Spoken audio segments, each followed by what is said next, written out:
Hello and welcome to today's show. My name is David Newman and we have an exciting lineup for you today. Now, to be honest, I have no idea how we're going to fit it all in, but trust me, it's going to be good. Now, coming up, we have a range of artists from the University of the West of Scotland who are here to talk about their newest projects, which will be featured in an upcoming exhibition including a rather interesting piece featuring mannequins, who I believe are missing a few limbs, and a satirical short film which delves into the impact of Greek stating independence for the rest of Scotland. Should raise a few eyebrows. But first of all, let me introduce you to Alison McCandlish, a young artist who has challenged people to take a 10-minute journey from George Square in Glasgow and to record it.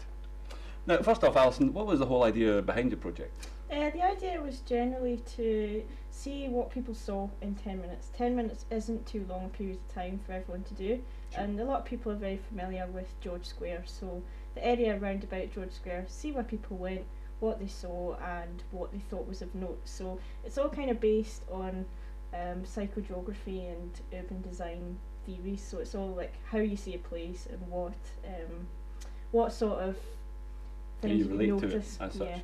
Yeah. I could use any form of transport to do this? Anything at all, including the wheel in George Square, yes. You've used the idea of journeys in your message. What was the reason behind that? Journeys, it means that because our project is about migration, we never really know the motivation for people going between places. So a lot of people go through George Square every day, we don't know where they're going, we don't know what they're seeing, who they're with, that kind of thing. So it was being a bit nosy really, exploring that kind of theory. It's the kind of project that's potential to grow and kind of become a new trend. How would you feel about similar projects being done around the country? Yeah, that'd be good, yeah. I think you could explore a lot of different places that way. It's the kind of thing that could end up being some kind of new YouTube sensation. You never know. Oh. Well, here at Uws Tv, we thought we'd try our own version of the challenge and sent our very own Gary Nelson off to George Square to record his own journey. Let's have a look at how he got on. So we're here in George Square to take on Alison's challenge of the 10-minute journey. And we're going to start here in the City Chambers and the Memorial at this end of George Square. We're going to go all the way through, past the monument there, down onto past the Gallery of Modern Art, down onto Argyle Street, towards Central Station, and then onto the Clyde itself, and hopefully that should take about 10 minutes.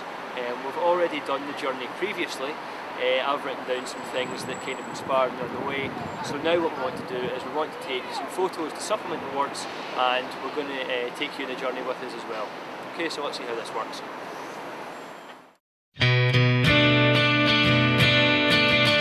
One touch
could bring me round.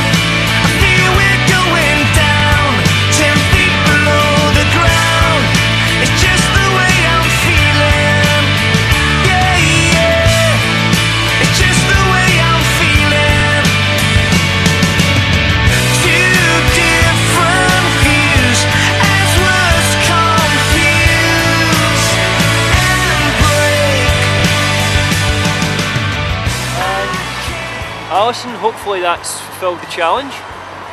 We've gone from George Square all the way through to the Clyde. Hopefully that will fulfil the 10 minutes, and hopefully I haven't bored you too much.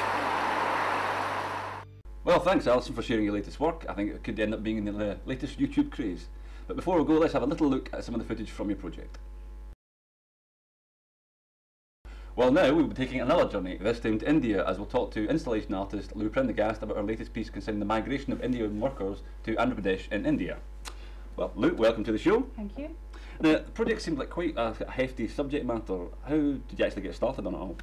Well, I was a regular visitor to India, but I became more aware of some of the sort of discrimination and the caste system and the sort of hierarchies there. And then I found out about the Dalits, who were formerly known as the untouchables in India. And I felt that I wanted to do something sort of about that particular cause. I thought an art project would be a nice idea. Sure, Yeah. so you've travelled to India quite a lot. Has that had much of an effect on your work? I think so. It's a really inspiring place for an artist. There's always so much going on visually, so much colour, and a really set of interesting forms and cultures and customs. So yeah, it's definitely inspired my work. So you may sort of plan to use India as inspiration for sort of further pieces of work? Yeah, I'm sure I'll be back, and I'm hoping that that the documentary film that I've made might even lead to further opportunities to go back and tackle some of the other subjects, and maybe even in a longer film this time. Well, that all sounds fascinating, and thanks Lou for giving us both an insight into your work in India and for sharing with us a subject matter that many are unfamiliar with.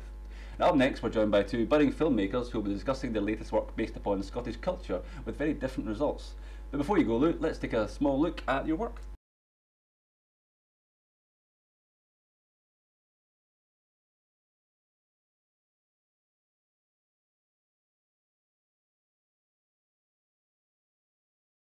That was Lou's latest piece on migrant workers in the Andhra Pradesh region in India. Now, from India to somewhere closer to home, we're going to examine two very different looks at Scotland. I'm joined by Jendon Das, who's created a short film depicting how migration has influenced the works of Scottish writers, and Gavin Grant, who's made a short mockumentary imagining Greenock as an independent state in Scotland. So, welcome guys. Now, it's a very different subject matter to what we've just discussed. Can you just tell us a wee bit about what the whole mockumentary was about? Yeah, as you said, it's imagining Greenock as having separated from the rest of the UK. The mockumentary is a short film. It focuses on an interview with the president of Greenock, Felix Cramond, and we also interview some of the residents of the newly independent state. Sure. Now I think we have to show viewers exactly what we have in store for them. So here's tale of Greenock that stands down by the square, and here's tale its roots that lie buried there, and here's tale its townsfolk wherever they may be, for I'm proud to say I'm a branch for the Green. It has always been a wonderful town, Greenock. In fact, the name itself comes from the Gaelic, green age, meaning sunny place. I have a vision of a progressive Greenock. Forget about your Arab Spring. This is the Greenock suburb. As I sat upon her knee, that Greenock took its name from the green old tree. So here's Has that thing got smell-o-vision? Oh, good. Right, ready when you are, big man. tale's its roots that lie buried there, and here's tale. Now, we just saw a small snippet of the film there, but we can see already that it's going to be quite funny. Can you just tell us a little bit about how the whole kind of scripting process came about? Yeah, well, it started as a fairly half-baked idea, which after we had a few kind of story meetings and developed a few drafts of the script, became a more kind of rounded short piece. That sounds great. Now, Jen, your piece is more factual based. Can you tell us a wee bit more about the project and how that came about? Yeah, sure. It's a documentary that aims to discuss why Scottish literature isn't taught in schools, and then to see what the benefits would be of this being added to the curriculum. Interesting. And do you have like a favourite Scottish writer yourself, or is there like certain writers you've got kind of more into through the course of the project? Well, the documentary focuses on writers and artists, so I find the artist side more interesting because it's a subject that I know very little about, so that was definitely the most interesting part for me. Sure. Now you're both from Scotland and sort of work in the creative industries. What do you think Scotland has to offer the creative industries on the whole? Well, I would like there to be more opportunities in Scotland. I think the documentary really highlights the fact that we don't even teach it in schools, so obviously there's a lot that could be improved on. Sure. And yourself, Gavin? Yeah, I think there's a lot of creative talent in Scotland, and we need to kind of focus on it and let it inspire our youth, particularly in comedy, for example, where Armando Iannucci's been a very successful comedy writer over the last 20 years, and he hails from Scotland. That's very true. Now, none of the filmmaking process is new to you yourself, so how did you find the whole making of as such? It was very enjoyable. We had quite a small collaborative group, but obviously the planning beforehand and the preparation helped make sure that when it came to filming the piece, we were smooth right through the day of filming, and then we're into currently just finishing off post-production at the moment, and hopefully have a finished piece very shortly. That sounds great. And finally, on reflection, do you think independence is the right thing for Scotland? Well, I would like that ultimately in the end, but I think they need to provide answers to certain questions. I mean, I don't know if it's really feasible. They haven't really put across like a feasible plan for Scotland. Sure. Well, I think if we can find someone with the oratory powers and leadership skills of Felix Crammond, then I'm all for it. That may or may not be a great thing. And Jem, we're just about to see a clip from your own film. Can you tell us what the audience can expect from it? Well, I tried to have a mix of factual and quite visual appealing material, so I hope it's not too straight, but still provides a lot of important information so that people can learn a bit more about Scottish culture. Well, thank you very much, Gavin and Jen. It's been very interesting talking to you and seeing two very different depictions of Scotland. Now let's have a little look at Jen's film.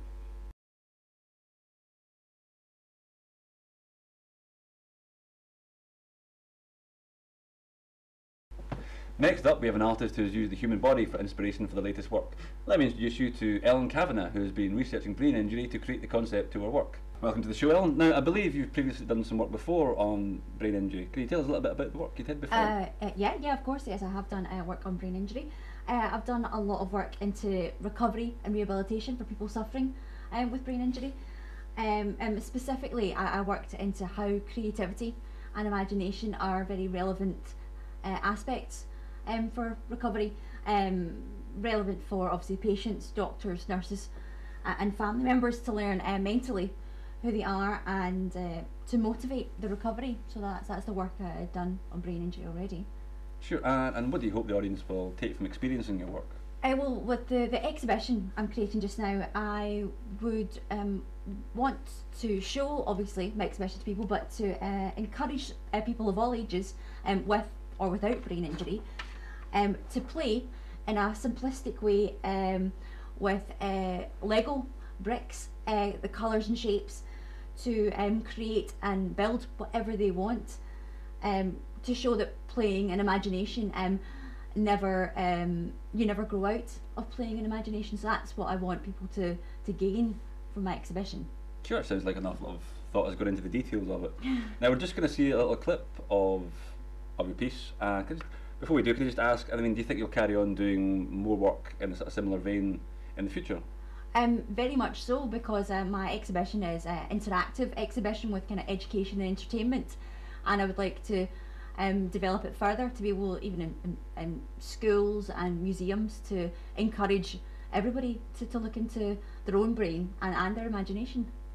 Well, thank you, Ellen. Your research does sound very thought-provoking. I'm sure the public are going to love it, and it's left me excited to actually go and see the piece itself.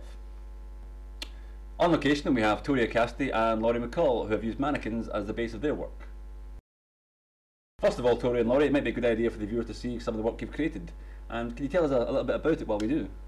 Our project is basically about migration, but rather than kind of taking the more traditional, obvious ideas of migration, we wanted to do something more abstract while still kind of bringing in traditional elements using the body.